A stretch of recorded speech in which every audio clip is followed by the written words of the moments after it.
Kumpul mainan, kumpul kenangan. Selamat datang ke video SM Collector bersama saya, Amir Zuhair.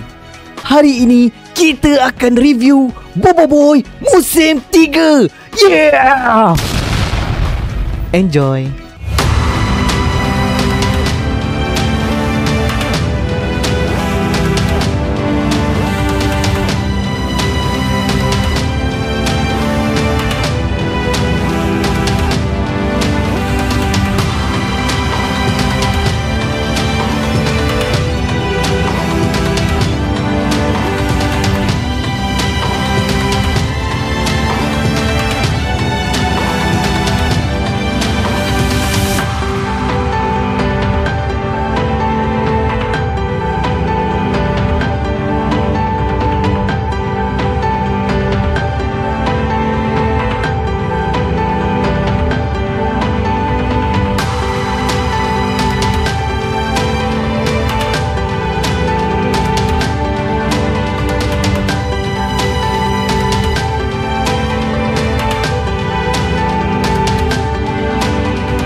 Okey, saya sudah tengok Bobo Boy musim 3 episod 1 dan episod kali ni memang gempak dan menghiburkan.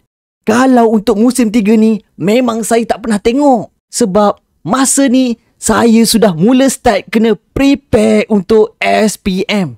So ini adalah pengalaman yang baru untuk saya. Untuk musim 3 kita dapat opening yang baru. Memang refreshing. Saya juga memang tak sangka permulaan episod 1 untuk musim 3 adalah sambungan pertarungan Bobo Boy versus Ijojo. Setelah robot petai Ijojo musnah, Ijojo sendiri join pertarungan ni, tapi kali ni dia gunakan kuasa kawan-kawan Bobo Boy. Semasa bertarung dengan Bobo Boy, Ijojo counter segala serangan Bobo Boy menggunakan kuasa kawan-kawan Bobo Boy. Sebagai contoh, semasa Bobo Boy gempa cuba menyerang Ijojo dari belakang, Ijojo gunakan kuasa Ying dan perlahankan masa di kawasan sekeliling dia. Kemudian, Ijojo aktifkan kuasa Yaya dan gunakan tendangan padu terhadap golem tanah. Memang gempak. Lepas itu, kita juga dapat lihat Ijojo menggunakan kuasa Yaya dan menambahkan kekuatan graviti di sekeliling Bobo Boy gempa.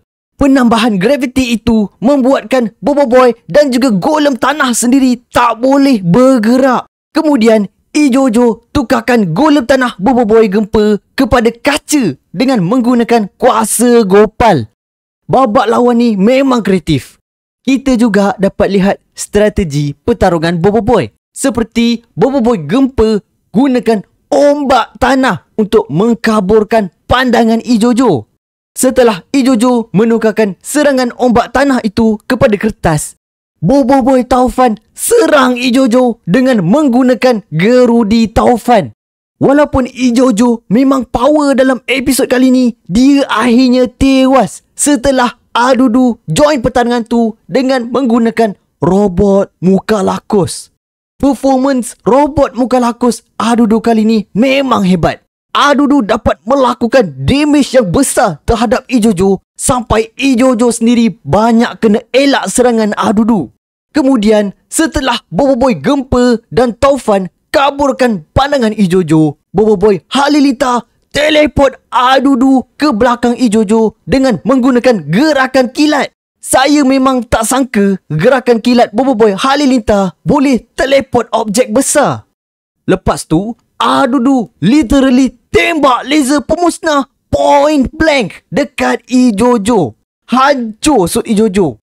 Kesimpulannya, episod kali ni memang epic dan menghiburkan.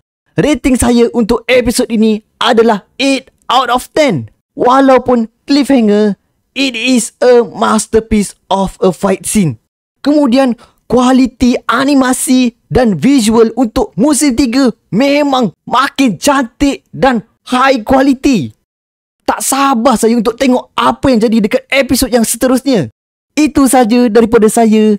Ingat ya, jangan jalan tidak tengok jalan.